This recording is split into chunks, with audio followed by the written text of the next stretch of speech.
Hi. The foul flesh vessel currently honking at you is that of Medulasa, aka Bunny, a composer, producer, and many more things based in Wigan and Greater Manchester in the UK. If you're here, you either already knew that, or you've been tempted by the provocative title. For those of you who are new here, Medulasa has previously made noises that sound like this.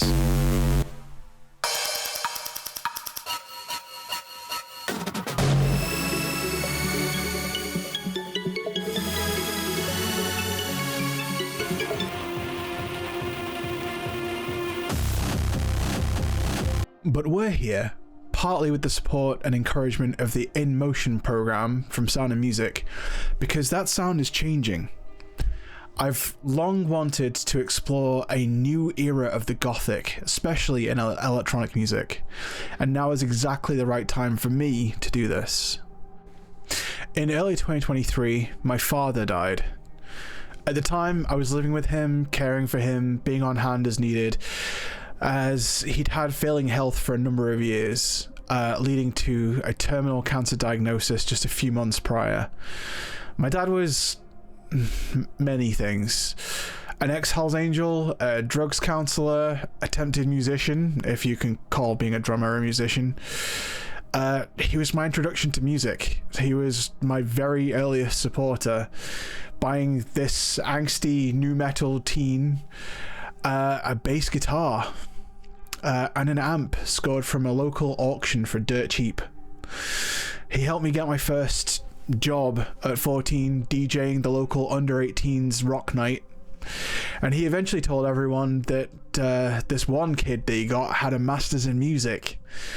He taught me the wonders of live performance. He took me backstage to meet so many of my early heroes.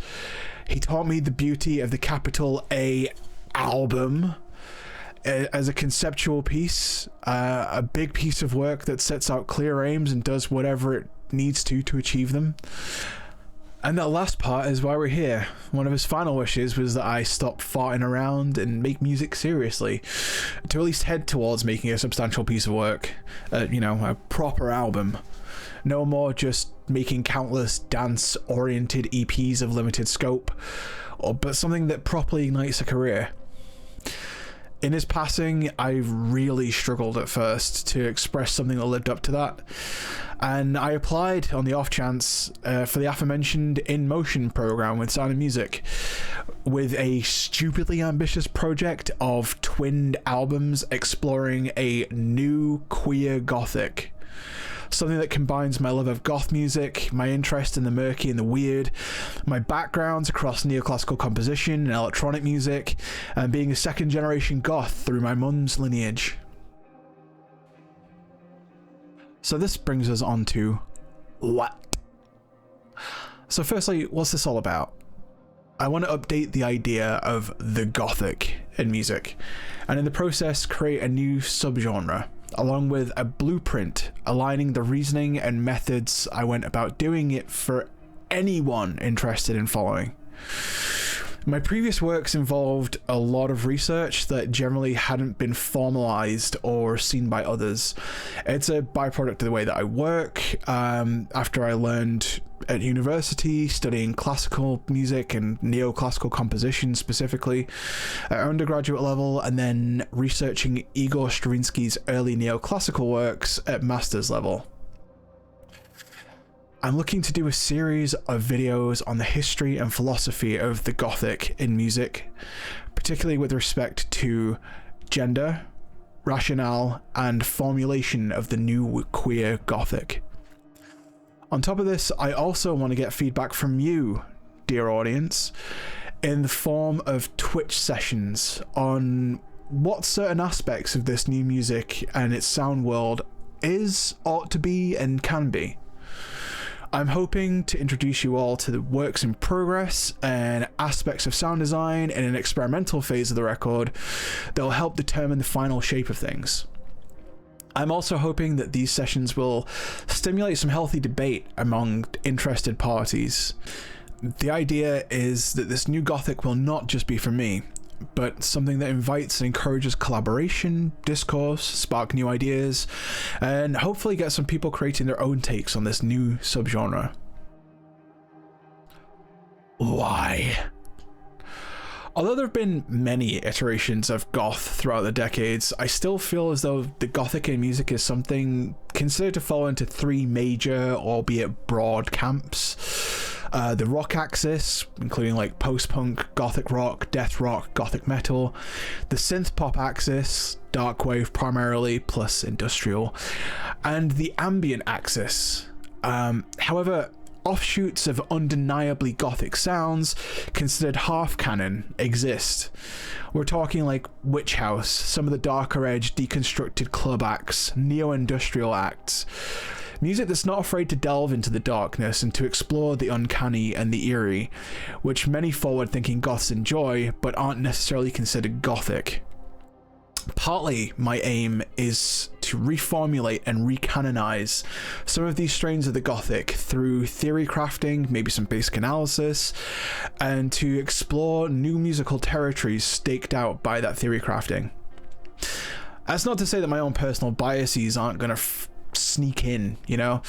Well ahead of time, I decided that I wanted to incorporate some elements of doom and post-metal, purely because that's just where some of my interests lie, but also because they too contain some exploration of the darkly abstract spaces and the nature of the sublime through pain and horror that could be considered gothic. I also believe that incorporating elements of contemporary classical music, particularly those strains that can be categorized as spectral music, can be incorporated, again, for their explorations of the abstract and the unheimlich. Also, because I love textural sounds, and texture's gonna be a big part of it too. Sorry. I also think that for too long, various strains of dark electronic music, particularly in the deconstructed club and post-club music areas, have been somewhat neglected in discourses around the Gothic. I had a conversation last year with fellow Northwest resident Rainey Miller at the beloved White Hotel around the new music that he was creating and the scene of beautiful, dark, sublime music popping up around the White Hotel's culture of experimental club music. Rennie Miller's latest incredible album has been extensively dubbed Northern Gothic, his own artistic practice roving from UK drill and avant-garde poetry through to sound design focused post-club and shoegaze. References to the sacred and the profane, the profound and the mundane, these are features of the Gothic in both literature and music alike. It's a beautiful record and I can't recommend it highly enough. But it shows yet another facet of the new Gothic that seems ready to declare itself a new shade of goth. Together with the works of Iceboy Violet, Aya, and Space Africa, this music explores the interior world, the eeriness of intimacies past and present, the ethereal nature of being, and sound worlds that explore it. I'm not saying these artists are explicitly goth or gothic, more that they share many aspects with a nascent Gothic, a Gothic on the brink of birth, a Gothic whose heart has only just yet begun to beat. My aim is to assist in that birth wherever I can. Which brings us on to how. The biggest and worst of these questions for me personally, because this is the part that actually requires me to do some actual bloody work. Those of you who are still awake and have paid attention may realize that so far these questions bear a remarkable resemblance to the opening sequences of an academic paper. That's not a coincidence. I am a remarkably stupid person, and this structure was drilled into me so completely at university that it still underpins how I approach most ideas these days. The initial idea was sparked by a number of things. One, I'm a second generation goth, so most of my life is viewed through the particular view of the goth. Two, I'm a non-binary person who has gender dysphoria and an uneasy relationship with my body at the best of times. An existential body horror has underpinned my work in the past, particularly in meat songs. And three, a maniacal need to contribute to the ongoing cultural conversation that is the music scene / industry. So if we're following the academic paper format, the next thing after you figure out your general direction is to formulate a reading list, right? I did just that. And the forthcoming episodes will feature quotes from a number of authors and thinkers and theorists and academics on the Gothic, on objection, on the weird and the eerie, on music and philosophy and bodies. That'll help clarify how and why I got to where I did with this record and the formulation for it. Here's a quick flash of all the sources I read, not including a bunch of shit that I've read previously in life that may or may not have shaped the ideas and narratives around the record. The original idea was to have an extremely stratified approach to this work that kind of enabled total commitment to it, as per my father's final wishes, in committing to making a substantial piece of work that required the totality of my skills and talents. And it went like this.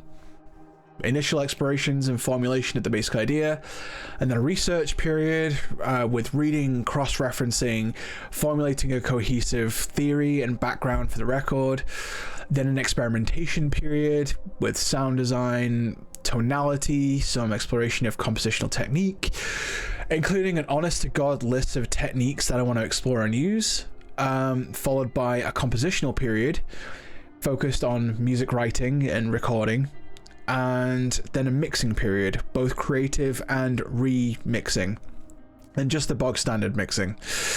Some of my favorite goth adjacent records and goth records are heavily processed and very creatively mixed endeavors, such as Salem's King Knight, Lowe's Hey What, and The Cure's Disintegration, which I'm currently wearing a t-shirt of right now. Medulasa and most of my side projects have been largely focused around small scale EPs, usually around a single idea, and I got to a stage where producing like a 3 to 5 track EP has become honestly pretty quick and easy for me to an extent. There's a number of things that need to happen before I can come to a place where I can confidently put out one of these 3 to 5 track EPs, and it usually goes to a little something like this. Number one, the idea. Usually this comes from either encountering some interesting music out in the world, or coming up with a funny name for a project, or honestly just spotting a space in the current musical landscape that hasn't yet been colonized.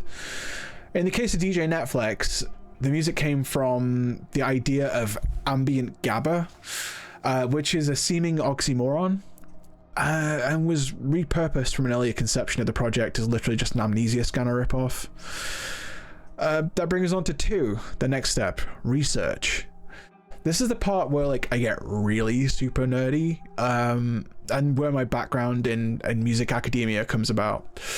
I go about looking for music, either historical, contemporary, made by peers, made by strangers, that would potentially fulfill the remit of the initial idea. The point is to see what's been done and what hasn't been done, get inspired, feel some distant camaraderie with other music rakers. I'll crawl through magazine articles, Wikipedia pages, books, looking for kindred spirits, context, background, techniques, both production and compositional, just to get inside of what I really want to do.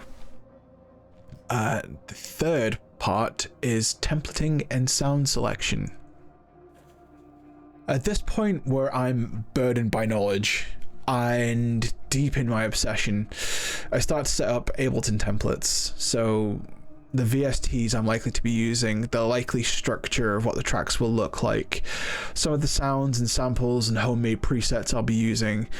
I'll usually chart out like a rough sketch of the structure of the whole EP, either like, you know, on my notes app or just like actually on pens and paper. And this part in particular makes the actual production part go a lot quicker. And at its finest, it feels like a painter selecting their color palette and tools before setting to work. I guess you'd just call this like pre-production, but it's like not the songwriting part of pre-production, it's the production part of pre-production. And then that brings on to 4, the actual fucking production.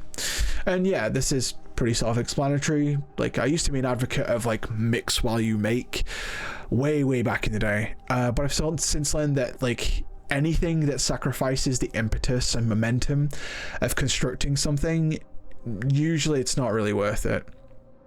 Sound design, by all means, of course, but only until it's like close enough.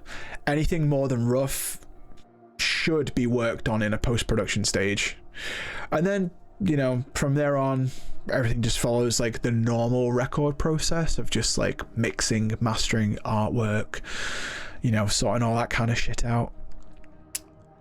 But here's the thing. Here's why the new record is different.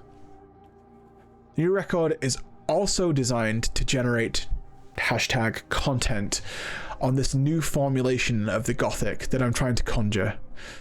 Northern Gothic, new electronic Gothic, I don't know.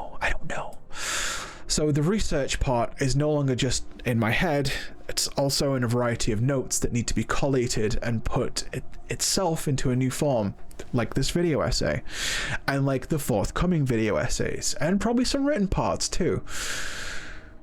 Like all the best plans, this plan for everything kind of went awry almost immediately. The research period for the record got pushed back several months due to applying for PhD courses that I'm woefully underqualified for. And then once the research period was finally actually completed, I got a deeply troubling medical issue with my left ear that made sound design nigh impossible. As a result, the length of the record is likely going to be a little bit shorter, maybe a lot shorter, and mostly act as a testbed for the actual fucking album for Medulasa, which I'll be putting out at a later date, preferably with more funding and more collaboration involved, because currently I'm doing almost the entire thing solo. I'm working with a cellist. That said, many of the musical structures of the Gothic require expansiveness, they require time, require a slow and deliberate unfolding of events, and I anticipate the record will still be substantial in a number of regards, just a little shy of the original grand plans that I had, partly because of the constraints of funding, and partly just because everything needs to get funded and done before October 31st this year. Which is a surprisingly spooky deadline for Sound and Music to have set for their 18-month artist development program, but hey, I'm not going to complain about that. So, to sum up, I'm Medulasa, and I'm trying to create a new cutting-edge iteration of the Gothic in music, primarily through electronic means, in conversation with the past of Gothic music, and with a view towards its future. Because I'm insufferable, the record won't just be a record. I'm hoping to bring everything I have to bear on this fucker, but moreover, I'm hoping to grapple with my research-heavy praxis as it stands and translate the idea of abjection, particularly as it relates to queer embodiment, into a new version of the Gothic. I'll be calling it Abjection as Genre. Finally, I have a call to action, as the young people call it. I want you, dear watcher, listener, reader, to participate in a feedback session on the 25th of July at 8 p.m. UK time, and then again at 8 p.m. US East Coast time on twitch.tv/Medulasa. There will only be a few of these feedback sessions, and I'm looking forward to anything in terms of feedback on the sound design, on sound, on any of the ideas presented in any of these videos going forward. Be there or be rectangular. And from me, Medulasa, and as Cathedrals of Sound, I bid you good night.